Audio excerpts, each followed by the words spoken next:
Good morning. We're convening the Committee on Energy and Environmental Protection. This morning is Thursday, February 19th, 2026. It's 9:45 a.m. and we are in conference room 325. I'm joined by Chair Lowen and I'm Representative Caruso. And we're going to start with House Bill 1986 relating to clean fuel standard. It requires the Department of Transportation to adopt rules by January 1st, 2028, governing a clean fuel standard for alternative fuels in the state. It requires reporting and public informational session requirements. First to testify, we have the Department of Transportation, Ed Sniffen, in support on Zoom. Not present. If he does show up, maybe we'll come back to him if he gets here in time. Climate Change Mitigation and Adaptation Commission, Leah Laramie, in support in person. Hello, Vice Chair Caruso, Leah Laramie with the Climate Change Mitigation and Adaptation Commission. Send our testimony with support and available for questions. Thank you. We have Nesty, Cristina Cornejo, in support in person. Good morning, Chair, Vice Chair Cristina Cornejo, Senior Public Affairs with Neste, and we stand on our written testimony in support. Thank you. We also have testimony in support from the Low Carbon Fuels Coalition with comments from Island Energy Services, in support from Pump Cleaner Fuels Hawaii, Leah Carlisle, in support in person. We'll stand on written testimony and are available for any questions if they come up. Thank you. We have Alaska Airlines and Hawaiian Airlines, Jacob Aki with comments. Hi, Chair. Hi. Chair, Vice Chair, members, Jacob Aki on behalf of Alaska Hawaiian Airlines. We will stand on our written comments and we'll be here if you have any questions. Mahalo. Clean Energy, Ryan Kenny, Policy Director, in support. Energy, hi. Oh, hi. It didn't say you were going to be testifying. So. Chair Lowen, Vice Chair Caruso, Al Chief from Island Energy Services. We stand on our testimony. I'll be here if you have any questions. Thank you. So going back to Clean Energy, Ryan Kenny, in support. Energy Justice Network, Mike Ewald, in opposition on Zoom. Welcome. Good afternoon or morning, sorry, chairs and vice chair. I guess there are no members here. I'm the executive director of Energy Justice Network and also the elected co-chair of the Environmental Caucus of the Democratic Party of Hawaii. And asking you to oppose this bill because clean fuels are not clean. Sustainable aviation fuel is not sustainable.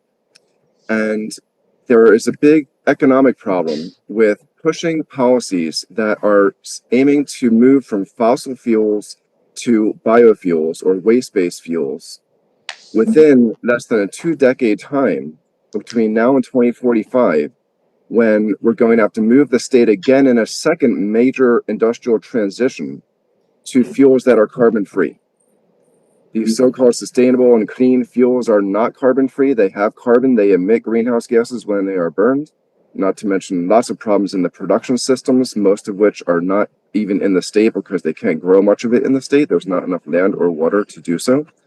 But the idea that something that's already expensive is going to become much more expensive trying to do 2 transitions in less than 20 years from not just fossil fuels to biofuels, but then biofuels to electrofuels, which is what the Hawaii Department of Transportation's plan from last summer proposes. It's a major expense to take an industry that sets itself up, that is trying to pay itself off over usually around a 30-year time frame, and shut it down within 10 years so you can replace it with a totally different one. And so for that reason, and for the fact that we are able, except for long distance aviation, to electrify all energy sectors without having to go to different burnable fuels as an interim step, I would encourage you to shoot down this bill and support other ones, like one that's being considered in Transportation Committee very shortly on sea gliders, a way to electrify inter-island transportation without having to move to burnable fuels instead. Thank you. Next to testify, we have Beta Analytic, Jessica Ballas with comments. PAR Hawaii submitted testimony with comments. Hello, Chair Lowen, Vice Chair Caruso, Mark Inouye from PAR Hawaii. We stand on our written comments here for any questions. Thank you. Thank you. Emo Alliance, Chris Caulfield in support, in person, not present.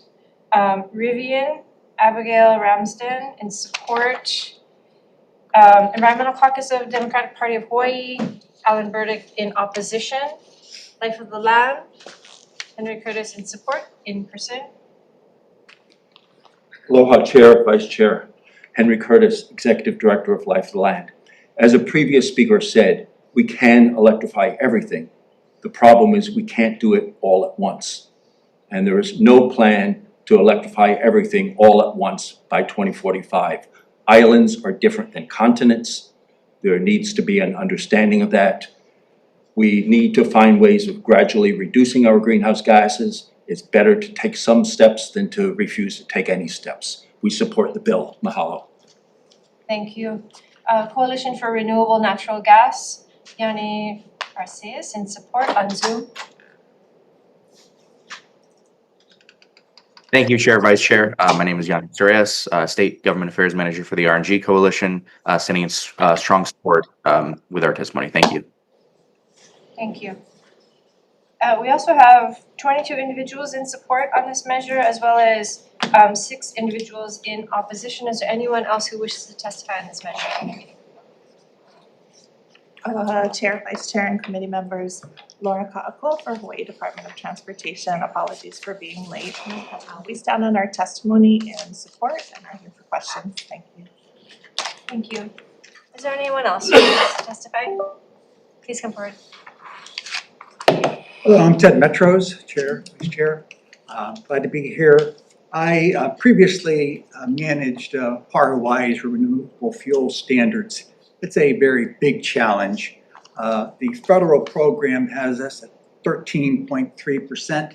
It's been in operation since at least 2007, and it's cost the company tens of millions of dollars, even with federal supplements through credits. This is a huge lift here, and one myth I want to expose right now is that this is not just a regulatory structure that provides it free. There are people that are proposing tax credits for SAF and other renewable fuels. Those would be going into this on a voluntary basis. Those are real dollars. So if it's $100, $200 million, those are entering this clean standard. And most of all, I want to point out that this would be a relaxation of the standards that are already established. Section 2 of this bill provides that the targets being established by this shall be no less than 50% by 2045. This is under Section 1. We're supposed to be done by the end of 2045. So this is an unacceptable relaxation unless somebody wants to narrow the scope and say this is only for transportation fuels or fuels that are specifically impacted by the low carbon fuel standard. Again, reiterating, if we embrace this standard, we should phase out credits that would undermine it and let that system take over. Thank you so much. Is there anyone else who wishes to testify? Seeing none, members, are there any questions? Who's here? Is Energy Office here? We didn't testify on this, but oh, sorry. Okay. What do you think about this concern about the no less than 50%? Compared to the RFS is I believe what is being referenced. I can't really speak last to testimony the no less than 50% in the clean fuels by 2045. 2045. I haven't looked into this bill recently in detail. We originally we're gonna we've chosen to monitor this bill. We are concerned with the costs associated with this bill. Okay. All right. Thanks. Any additional questions? Representative Kush? No, thank you though. Okay, seeing no questions, we are going to move on to the next measure. House Bill 1694 relating to sustainable aviation fuel tax credit establishes a tax credit for sustainable aviation fuel distribution in Hawaii to reduce greenhouse gas emissions. Provides $1 per gallon, increasing by 2 cents per additional 1 cent 1% emissions reduction up to $2 per gallon.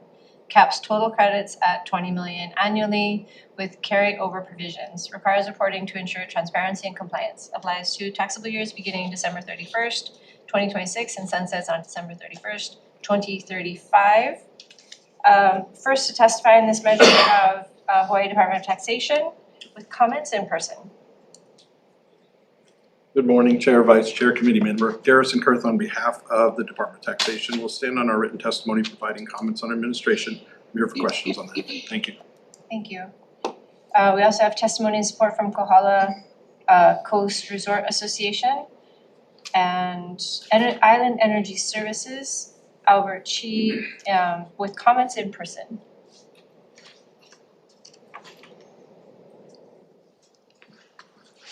Chair Lowen, Vice Chair Caruso, Al Chief from Island Energy Services. We stand on our comments. Can answer any questions if you have.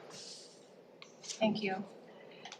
Testimony from Alaska Airlines and Hawaiian Airlines, Jacob Aki, in support in person. Thank you, Chair, Vice Chair members, Jacob Aki on behalf of Alaska Hawaiian Airlines. We stand on our written testimony in strong support, but I think a couple of comments that we wanted to provide is, as we monitor this bill and we monitor this issue, we really did want to make clear that, and I know some of the criticism against this bill is that this would be a handout to the airlines. But I want to make clear that the airlines will not be receiving any sort of tax incentive, if this credit passes. What we are supportive of and why we're so engaged really on this issue is that we really want to spur and to start the production of SAF here in the state. The issue that I think what we're seeing with SAF across the entire country is it's more expensive to produce SAF than it is to produce conventional jet fuel. We're trying to close a cost gap, which is about $4. With some of the federal incentives that have been in place at the federal level, that's been able to close that gap by about $1.50 to $2. But to really make it feasible for us to use SAF, it needs to be at a rate that is comparable to conventional jet fuel. SAF is the only way that we as the aviation industry can really reduce our carbon footprint, and we've been engaged on this issue at the federal level and at the state level for the past several years. But I think what's more important and why we have this particular bill is that we've seen in the past that there's been conversations and there's been questions about locally produced feedstock, which we are totally in support of, and I think this bill does support that. But the reality that I think what this bill and we hope spurs in these conversations is that even with all of the available land, we're not going to grow enough, or we don't have enough available land to meet the needs of our aviation industry. We use over 600 million gallons of fuel every single year, and with the producers that are here in the state, we would only be able to maybe produce at most 10%. So what this bill does provide is it provides incentives for locally produced feedstock, but it also has incentives for us to bring in feedstock from elsewhere but have it produced here. And what we wanted to make clear, and I'll end my comments here, is that the credit would go to the distributors and not to the airlines. But we are here if you have any questions, and would really appreciate your folks' support on this bill. Thank you. Next we have Tom Yamachika from Tax Foundation of Hawaii with comments on Zoom. Aloha, Colleen Taramai on behalf of Tom Yamachika. Tax Foundation stands on its written testimony. Thank you. Thank you. We have the Hawaii Food Industry Association, Lauren Zerbel, in support on Zoom. Good morning, Chair, Vice Chair, and member of the committee. I'm Alexis Chapman for HFIA. We stand on our testimony in support, and I'd be happy to answer any questions. Thank you. Thank you. Pono Pacific, Chris Bennett, in support in person. Aloha, Chair, Vice Chair, member, Chris Bennett, Pono Pacific, and we just stand on our written testimony in support. Thank you. Thank you. We have testimony in support from Hawaii Farm Bureau. We also have Energy Justice Network, Mike Ewell, in opposition on Zoom. Okay, to pick up on similar topics from past bill, about whether we can electrify all at once. In 19 years, we must electrify or we'll be in violation of state law and the Navahine settlement. The notion that we will complete two transitions in that time is just preposterous, especially because building up an industry, a biofuels and waste-based fuels SAF industry that would not want to then close down within that 19-year timeframe to pave the way for the electrofuels transition, it creates a political and financial obstacle to full electrification. It's a mistake to do that investment knowing that they're going to prevent you from moving to the next step that's legally mandated. Furthermore, there's no legal requirement in state law or the Navajene settlement to tackle fuels for air travel to continents. It specifically says inter-island air travel, not travel to continents, but this SAF would mostly be for feeding planes that are going everywhere. HDOT included travel to continents in their plan, but the state should focus on sectors that have non-burn solutions. The inter-island and all the other sectors have non-burn solutions already. Two more quick points. The climate models like GREET and ACER that are used in the HDOT plan make biofuels look lower in their carbon footprint than the fossil fuels that they replace. However, flaws that have been pointed out by leading climate scientists show that this is only because of them incorrectly evaluating indirect land use change. It's possible that a lot of these biofuels have climate impacts that are as bad or worse than the fossil fuels they replace, and a lot of them have other types of impacts that are also quite harmful, if not worse. And finally, last year in the hearings on similar bills, Senator Wakai talked about his concern that taxpayers will be funding this through tax credits, yet a lot of these taxpayers are people who never fly or rarely fly, and it's largely subsidizing tourists and others who do. And that just seems not to be the right thing to do. Thank you. We have testimony from Derek Phelps from 12 in support, the Airlines Committee of Hawaii. Good morning. Sorry.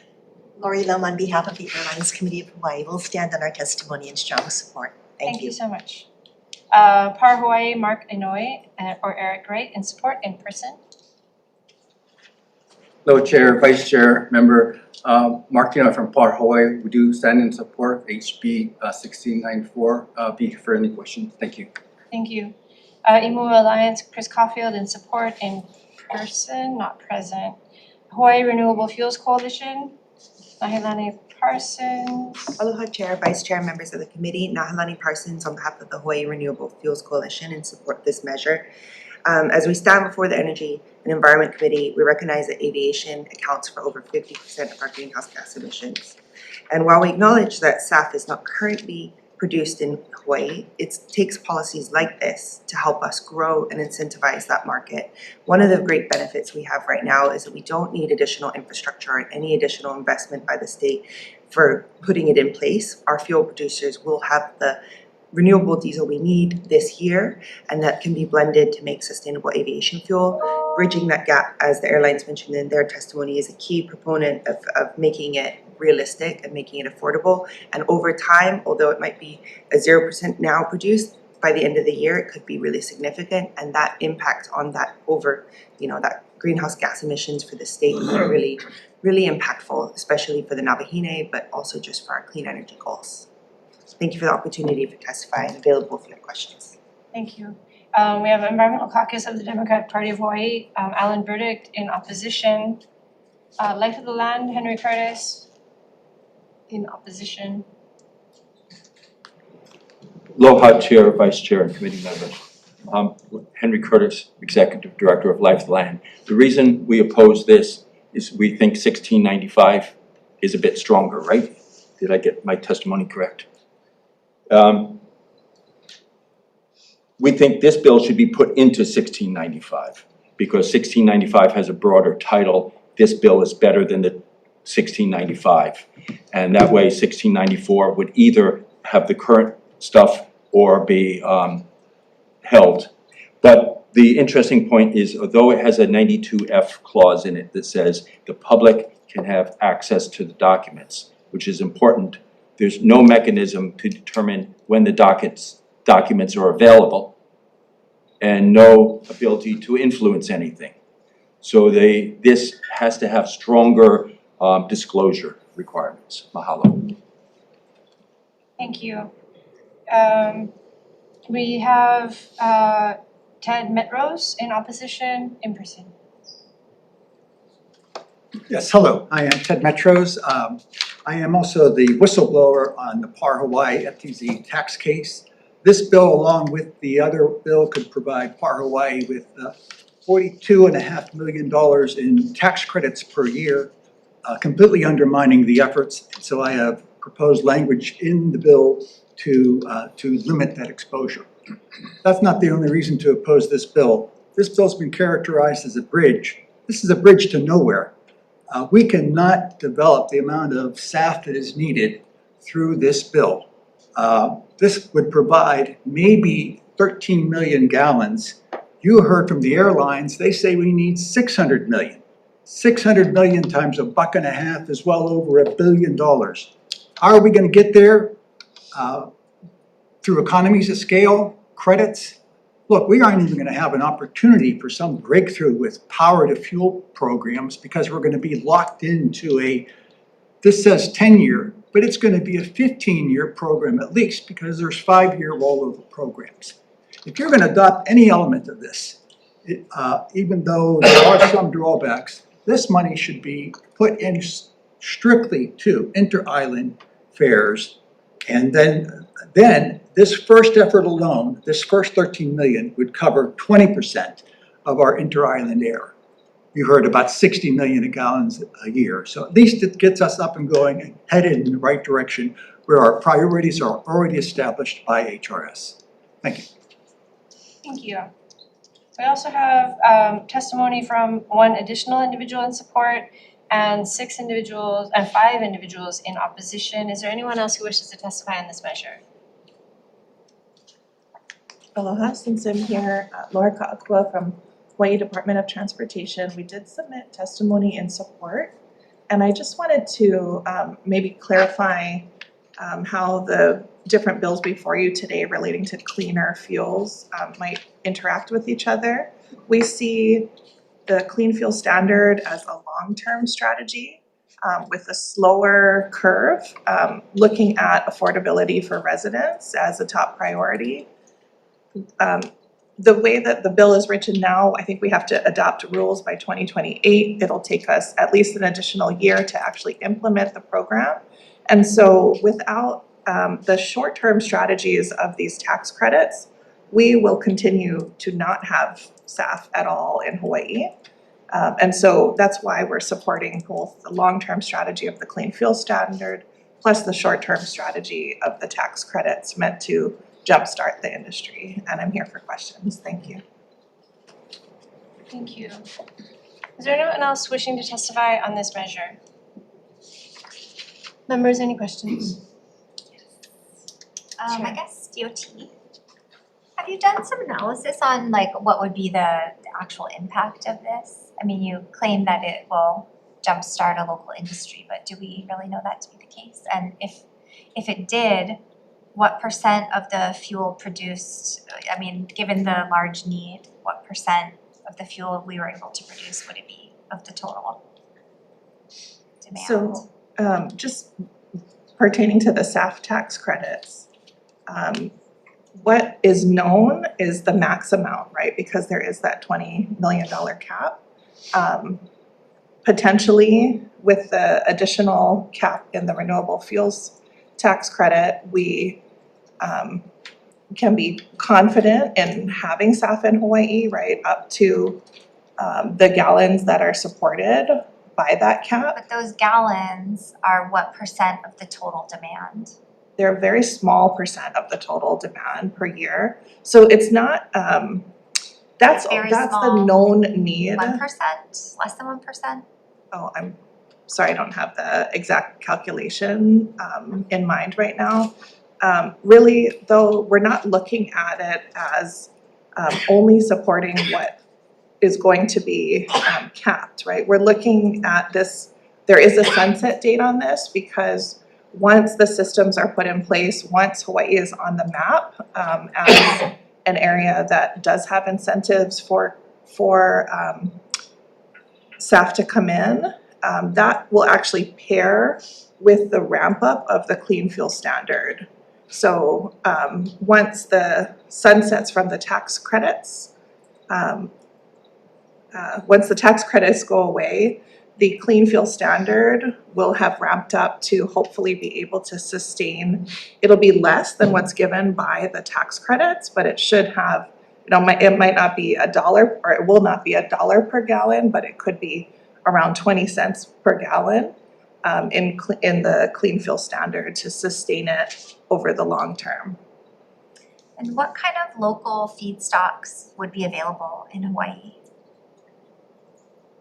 Kind of low, I would actually have to defer to Sure, feedstock Pono Pacific, experts you on look that. like you have an answer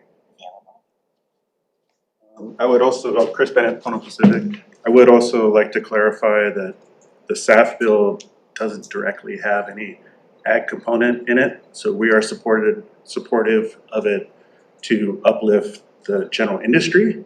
I think the local part of this bill is the local production PAR would be making of SAF here.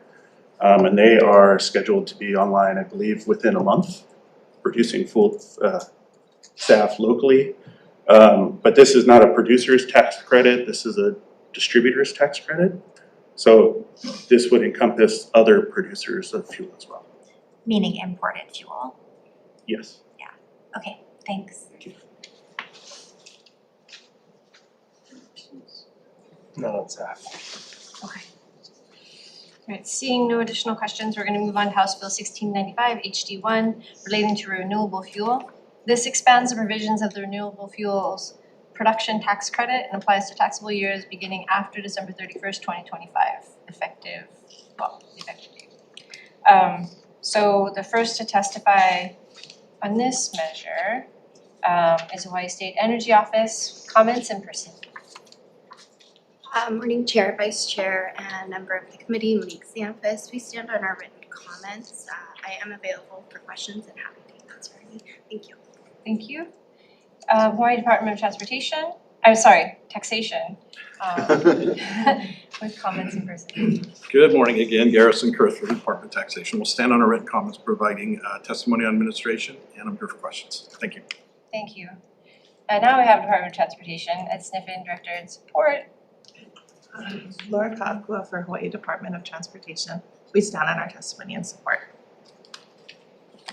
Kohala Coast Resort Association, Stephanie Donoho in support. Island Energy Services, Albert Chi with comments in person.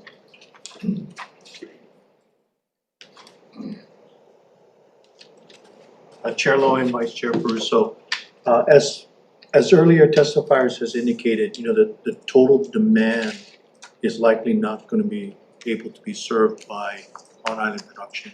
So Island Energy Services is a importer of fuel, and we presently import, of course, fossil fuel based upon the demand of our customers. As that begins to transition, we can import biofuels in large quantities when that demand rises. So when we talk about tax credits and incentives, those need to be a level playing field, and imports need to be able to secure that as well in order to attract the kind of supply we're going to need. Thank you. Next we have Jacob Aki, Alaska Airlines and Hawaiian Airlines in support in person. Thank you, Chair, Vice Chair members, Jacob Aki on behalf of Hawaiian and Alaska Airlines. We'll stand on our written testimony in strong support.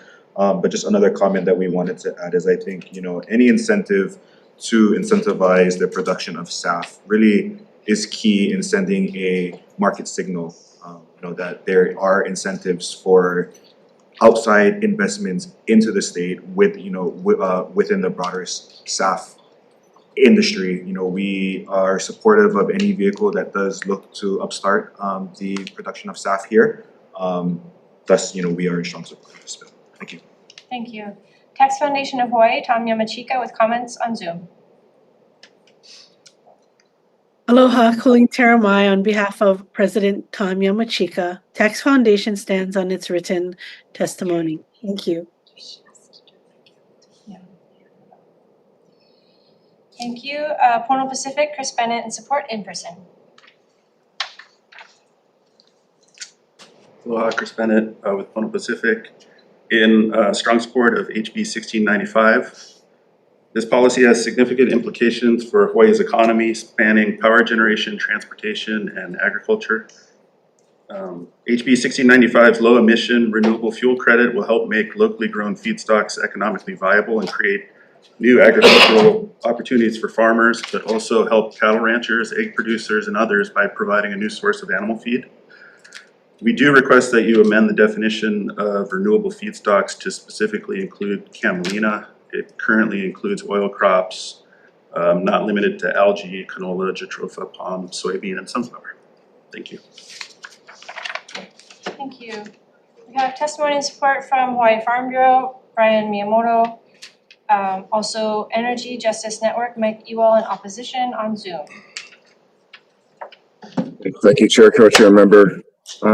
Mike Ewell with Energy Justice Network. In addition to my earlier comments on the other two bills, sharing information I've seen from similar bills and other committees on the Senate side just this week.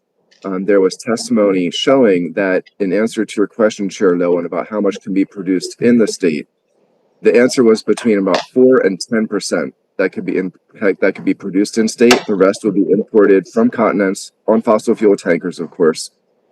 And last year, as I cite in my testimony, I'll link to this if you want to check it out. On the Senate side also, on similar bills, Senator DeCoy brought in a testifier from the Department of Agriculture and asked many specific questions about how much land and how much water is even available in state for growing biofuels. And the answer was next to none. It makes the 4 to 10% number seem optimistic from what they were saying in their testimony. And she recently, just a couple of days ago, Senator DeCoy was expressing concern over the food versus fuel issues. And if you can't grow things in Hawaii, it makes more sense to be growing food than fuels. But the other main feedstock, and specifically on this House Bill 1695, I see language in there adding construction and demolition waste as a feedstock. We know that there's a company, Aloha Carbon, Simon Petrie is here to testify on that. They are trying to build a construction and demolition waste gasification or pyrolysis type of facility in Campbell Industrial Park. That construction and demolition waste includes treated woods. It's very common that arsenic is used in wood treatment. And it was the Hawaii Natural Energy Institute in their own testimony on this topic last year has documented that there are 200 times as much arsenic in that wood than in clean wood if that were used in stock. And so at a minimum, I would encourage you to take construction and demolition waste out of this bill so we don't have toxic feedstocks producing SAF. Thank you. Thank you. We have Par Hawaii, Mark Inouye in support in person. Hello, Chair, Vice Chair, members of the committee. Mark Inouye from Par Hawaii. We do stand in strong support of HB 1695. I just add some comments here. Similar to Pono Pacific, within our next few months, our refinery will begin producing renewable fuels after years of investment, planning, and transitioning one of our current infrastructure into a refining unit. These fuels are going to be based from plant-based feedstocks, fats, oils, and greases, will help supply airports, harbors, utilities, and other transportation sectors with locally produced energy. By producing these fuels right here in Hawaii, we can strengthen local energy security while significantly lowering our greenhouse gas sectors of the economy. The RFPTC is designed to make renewable fuel production in Hawaii economically viable. By helping close this cost gap, the policy enables producers to advance the production of using these lower carbon renewable fuels. We urge you to support this bill. We also support the amendments provided by the Renewable Fuels Coalition. Thank you for allowing me to testify. I'll be here for any questions. Thank you. Thank you. Hawaii Renewable Fuels Coalition, Nahalani Parsons in support in person. Aloha Chair, Vice Chair, members of the committee, Nahalani Parsons on behalf of Hawaii Renewable Fuels Coalition stand in strong support with some amendments. It's really thankful to this committee for hearing this bill. It's policies like this that give the legislature the opportunity to make those decisions that drive our industries that we are working really hard to build. This bill is much broader. It supports farmers growing their crops like camelina that was mentioned. It's a brassica, so very similar to canola. We also have fuel producers like Pacific Biodiesel that's growing canola. All of this helps drive a new industry and helps the economy build and helps us reach our climate goals. Without this bill, we can't do this because the simple reality is the cost of the renewable fuel is $2 to $4 more than the regular conventional. And I just want to mention that there are provisions in the bill that kind of safeguards, like, for example, the statute is currently limited at $20 million cap, but the bill also has protections against one producer using the whole amount of the credit. So it's capped per producer so that you won't exceed, won't all go to one producer. It will be fairly distributed. There's also a provision in the bill that really talks about the product transportation emissions threshold. And what does that mean? It's an additional credit that's intended to benefit fuels that have a lower carbon intensity. So in theory, if you grow it here, you get the credit. If you ship it here, you might not qualify because of the additional greenhouse gas emissions from that process. So the bill is really focused on helping support our local economy and our local feedstock as well as grow our industry. And in terms of percentages, we are aiming, the long-term goal would be like a 20% of our current fuel usage. If we could get there, it will take time. It will take 5 to 10 years, potentially more, to build to that scale. But without policies like this, we will not be able to have that opportunity. We have to show the market is in place, and that's how we'll support our farmers to get there and grow it. And over time, that will reduce the cost and therefore awesome. So thanks for the opportunity to testify and available to your questions. Hawaii Transportation Association, Tina Yamaki, in support on Zoom. Not present. Pacific Biodiesel Technologies, Robert King, in support in person. Chair, Vice Chair, members, thanks for having me. Bob King, President of Pacific Biodiesel, a Hawaii company. We've been making biodiesel here for 30 years. We'd like to continue investing in more production, more biodiesel here in Hawaii. Unfortunately, the federal situation is very dire to this industry right now, and this bill is very important to us to continue our mission. We are about the circular economy. We've got almost 100 people working for the company, both on the waste collection and the agriculture side. Our agriculture side in particular is the way we farm with biodiesel tractors, incorporating biomass back into the ground. We think this is actually carbon negative fuel. And the life cycle greenhouse gas of the way Pacific Biodiesel farms with our waste oils and our agriculture is actually much lower than fossil fuel and actually lower than electric. Because electric is still using batteries no matter how you make the electric. It has a higher carbon footprint than our fuel. We'd like to keep going. We've got a lot of plans: food, fuel, animal feed, and we'd sure use a little bit of support from the state. I appreciate it. Thank you. Thank you. Next we have Simone Pietri, Enterprises, Naomi Kukak, in support on Zoom. Aloha and good morning, Chair, members of the committee, and to the public. My name is Naomi Cookek. I'm here on behalf of Simone Pietri Enterprises. We are a small local company whose technical expertise and innovations reside in the areas of waste management, energy and nutrient recovery, and the circular economy. And for the better part of 6 years, we've been developing innovative ways to address some of Hawaii's most challenging wastes by recycling them into fuels, fertilizer, and other recycled material products. Now, it's obviously not uncommon knowledge that the cost of doing business in Hawaii is expensive and a limiting factor for many companies, especially when it comes to energy and infrastructure projects. And so bills like this tax credit not only help to incentivize companies to do business here, but also help smaller companies like ours to contribute our innovative solutions with greater success. And so we'd like to urge your support of this bill. We do understand and appreciate concerns presented by one of our other testifiers about the feedstocks and technology used in our process. And so we are also available to reach out to for any questions regarding the work that we're doing. We have submitted written testimony, and we thank you for the opportunity to testify this morning. Thank you. We have Alan Burdick from the Environmental Caucus of Democratic Party of Hawaii in opposition. We have Henry Curtis, Life of the Land, in support. Aloha, Chair, Vice Chair, and committee members. Henry Curtis, Executive Director of Life of the Land. We've been in 10 or so biofuel proceedings before the Hawaii Public Utilities Commission. They have involved local production, imports from the continent, and imports from around the world. We recognize that biofuels is a broad category that can have everything from benign effects to catastrophic effects. It is simply an extremely broad category. There needs to be some public awareness of it, and there needs to be some public disclosure. If there are 2 points that are critical. One, if you grow biofuels on ag land or if you import it, there's no EIS trigger. So it's important in this bill to have a public disclosure.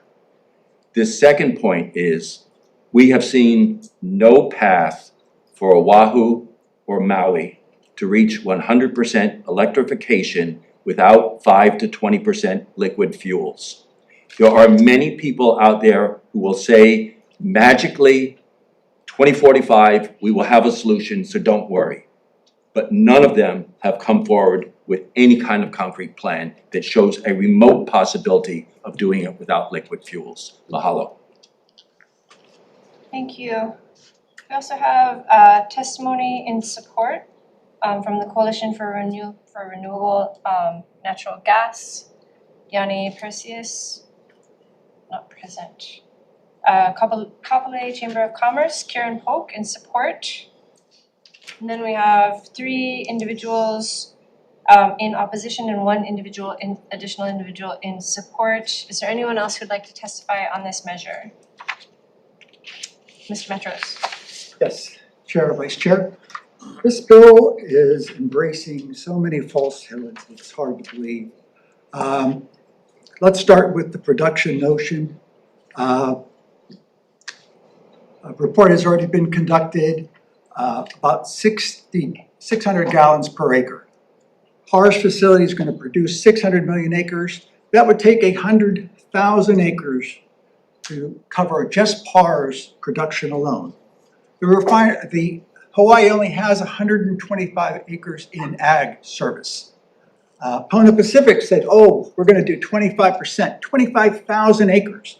Does anybody really believe that for an extra $1 a gallon per credit, which is not guaranteed to them at all, that that's going to draw in 25,000 acres? People are missing as well. Did you hear any mention of the partnership that is with Mitsubishi and Inos, Japanese firms that are anxious to provide feedstock to Hawaii? Not a word on that. They could import feedstock, they can import the finished product, but it's being provided to the committee in order to get the tax credits. And as a result, you don't get to see some of the opportunities. This is a huge bump up. This goes from 34 to 275 or so per gallon. And yet we should probably be doing, I provided a link, linking it to a carbon fuel standard for Oregon, where you get a credit related to parallel reductions in gases. I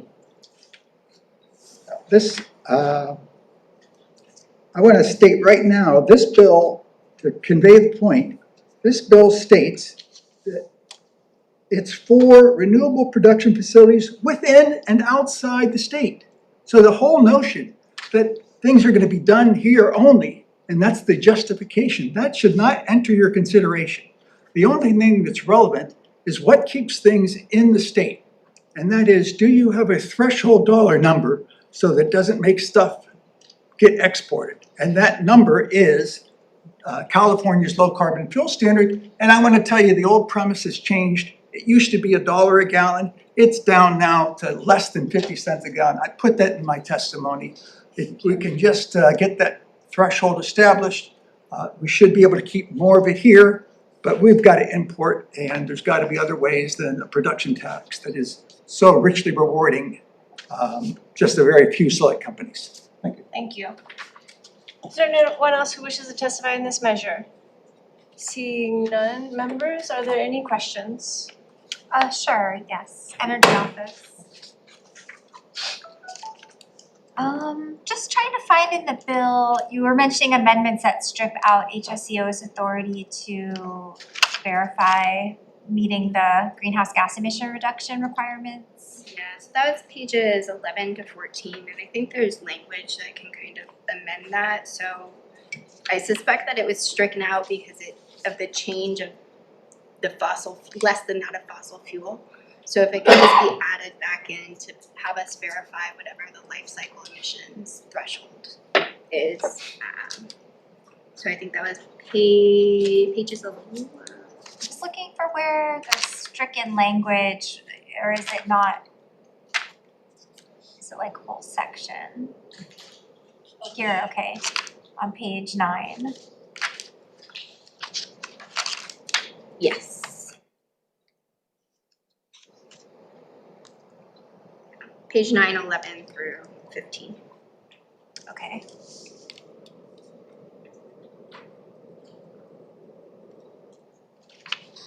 Okay, thanks. That's all. Really? Okay. For now. Yeah, maybe one from, go ahead, sorry, Vice Chair. With Mike Ewald, the guy online. Sure. Mr. Ewald, are you still online? Yes, I am, Chair. Thank you for your testimony. Reading through the testimony and hearing you, I'm just curious if you have a tangible kind of solution to that leap in 2045 with 100% electrification. You know, recognizing geopolitical movements and power plays over rare earth materials that are at the basis of electrification, as well as this immediate jump to always, like, we don't have enough land for biofuels, but I don't see that anywhere in the bill. It's really just, this is a jump start to help an industry start, just like solar continues to get to this day after a long assist from the state. So I'm just curious for your position, how we're supposed to make that leap to 2045. Right. So I share the skepticism that I hear, especially from Mr. Curtis, about whether we'll actually get to the goals in 2045. They're pretty ambitious. And yet, it is more ambitious to think that we're going to complete 2 industrial transitions and not have the first one prevent the second one in that same time frame, rather than go straight to where we need to be with our technologies in 2045. So the critical materials that you're talking about, rare earth metals, is a big concern.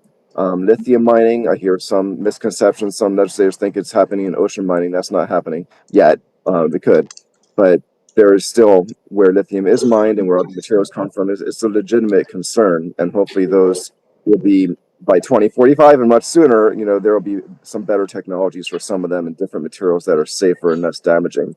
But the line that we draw between clean and dirty energy categorically is that if it's something that has to, per unit of energy, keep producing pollution, anything that involves combustion, you have to have materials being manufactured, processed, burned up, and a waste disposed of if it's producing an ash or something in certain cases.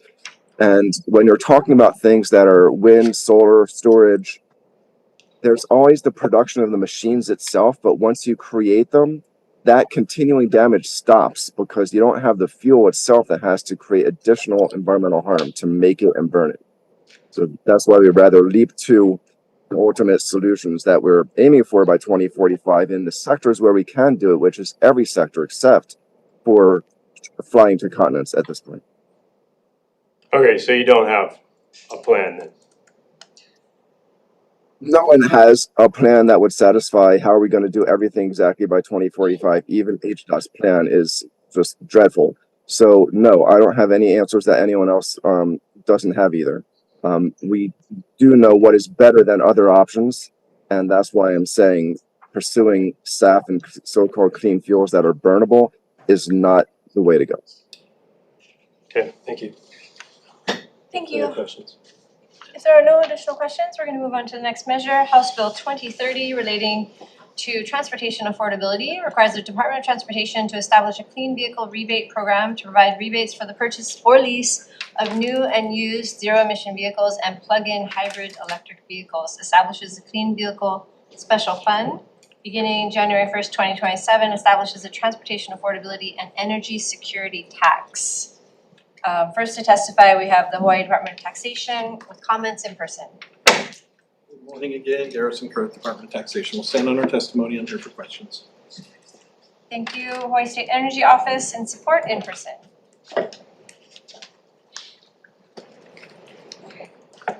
Aloha, Chair, Vice Chair, members of the committee, Nicole Chernohorsky on behalf of the Hawaii State Energy Office. We stand on our written testimony in support, and I'm available for any questions. Thank you. County of Kauai, Christina Kaiser in support. We have Hawaii Youth Transportation Council, Luca Kunaberti in support on Zoom, not present. We have testimony in support from Carbon Cashback Hawaii, Ulupono Initiative, Hawaii Automobile Dealers Association, Kauai Climate Action Coalition, Climate Protectors Hawaii. My apologies. So the Hawaii Automobile Dealers Association submitted testimony in opposition. Next to testify, we have Earth Justice Isaac Morawaki in support in person. Good morning, Chair, Vice Chair, committee members, Isaac Moriwaki, Earth Justice, standing on our testimony in support of this measure.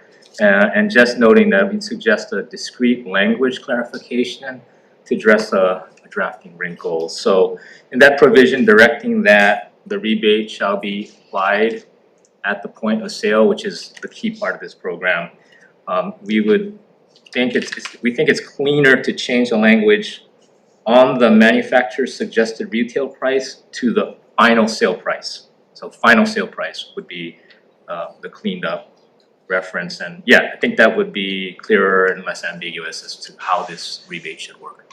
Mahalo. Available for any questions. Thank you. Next we have Chris Caulfield, Moo Alliance in support in person, not present. The Oahu Metropolitan Planning Organization in support. Our Children's Trust, Duration in support in person. Aloha, Chair, Vice Chair, members. In strong support, standing on our written testimony, I just wanted to highlight a few key parts of this bill that we're really excited about. This is one of the most intentional EV rebate bills because of its focus on affordability and equity. So some of the pieces that I just want to emphasize is that, one, there are no remaining incentives for electric vehicles. On the affordability side, this rebate would not be accessible for people buying luxury EVs. There are also income limits to be eligible for the rebate. There's an extra rebate for low and medium income families.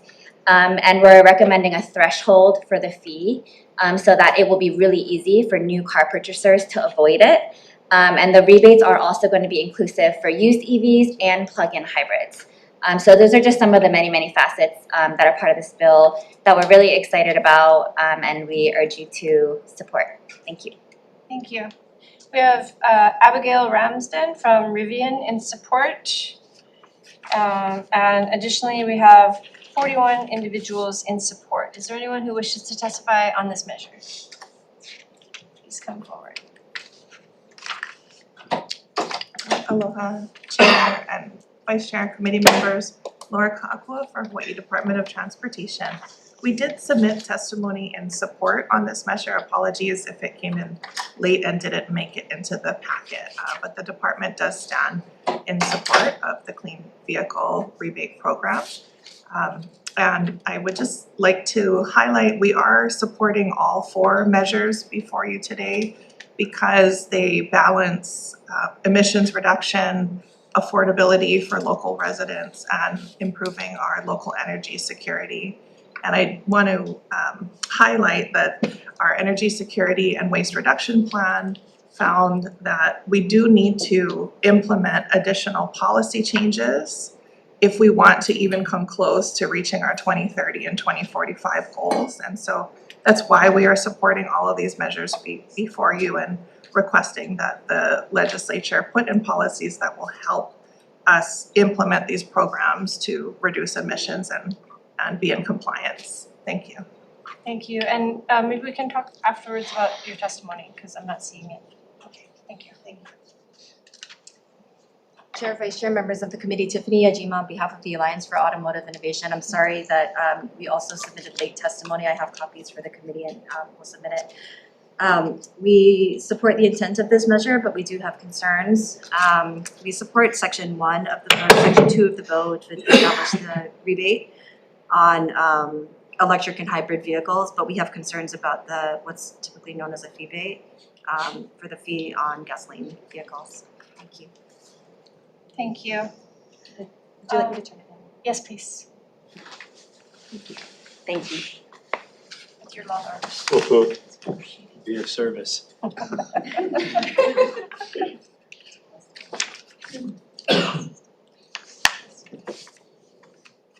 So is there anyone else wishing to testify on this measure? Seeing none, members, are there any questions? Give me a second to read this new testimony to see if I have questions.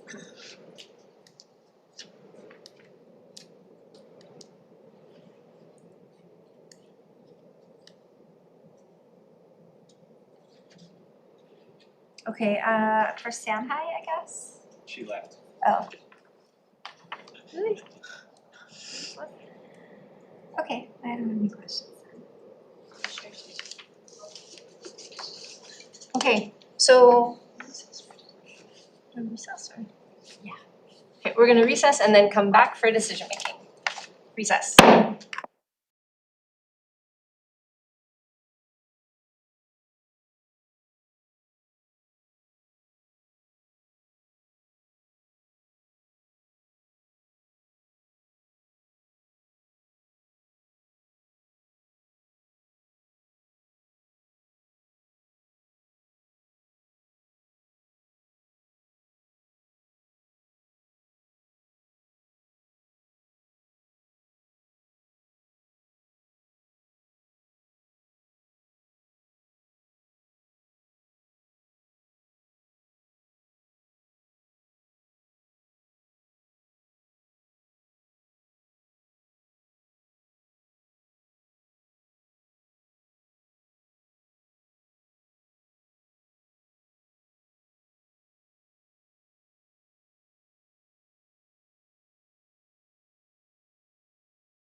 All right, we are back for decision making on the 9:45 a.m. agenda.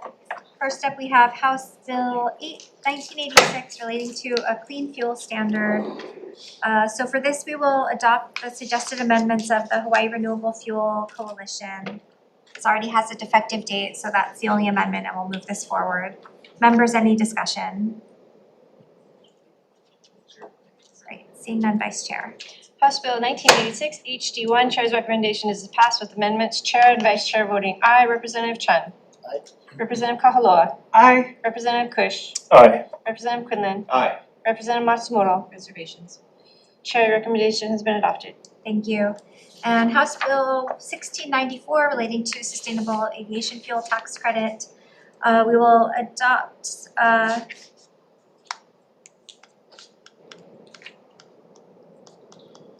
all right, I just announced the wrong amendments. Hang on, recess, brief recess.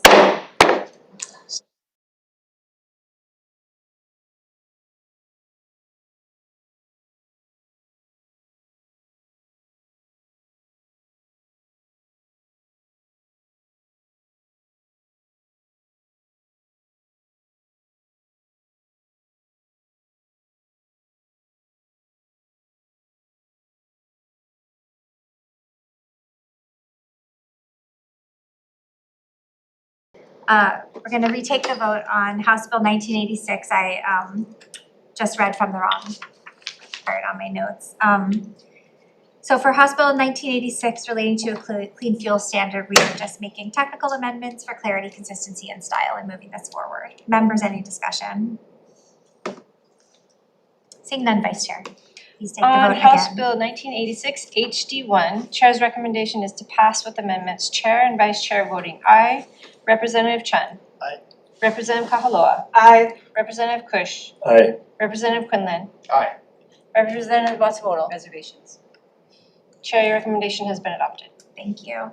And then House Bill 1694 relating to sustainable aviation fuel tax credit. For this, we will adopt the suggested amendments of the Hawaii Renewable Fuel Coalition. So this is not allowing double dipping between the tax credits.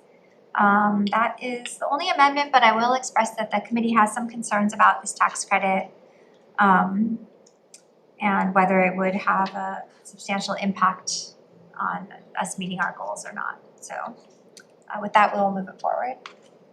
Vice Chair.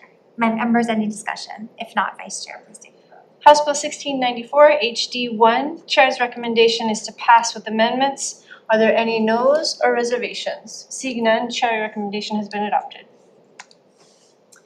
For House Bill 1695 relating to renewable fuel, we have a number of amendments here. So we will adopt the amendments of the State Energy Office to clarify the definition of renewable fuels. We will adopt DOF tax suggested amendments for section 235-110.32 subsection A. We will clarify that HSEO is the administering authority to address DOTAX concerns about administering caps and allocations. We will adopt the Renewable Fuels Coalition amendments from their testimony. We will add a provision similar to the prior bill to make sure there's no double dipping between tax credits. On page 5, lines 12 to 16, we will reinstate the cap here, but blank out the amount for now. In section 235-110.32, subsection D3, we will also add back HSEO here to have them oversee verify the greenhouse gas emission reduction. Data's already defective, so with that, we will move this bill forward. Members, any discussion? Seeing none, Vice Chair. On House Bill 1695 HD1, Chair's recommendation is to pass with amendments. Chair and Vice Chair voting aye. Are there any noes or reservations? Seeing none, Chair, your recommendation has been adopted. Thank you. And for House Bill 2030 relating to transportation affordability, we will make some technical amendments for clarity, consistency, and style. On page 7, line 8, we will change the reference to MSRP to final sales price. We will add a provision so that a car below a certain dollar amount of sale price will be exempt from this fee. And we'll leave that amount blank for now, but basically so that a more affordable model ICE car will not have to pay this fee. And then on page 14 and the top of page 15, we will blank out these miles per gallon references while we work on figuring out the right numbers for those.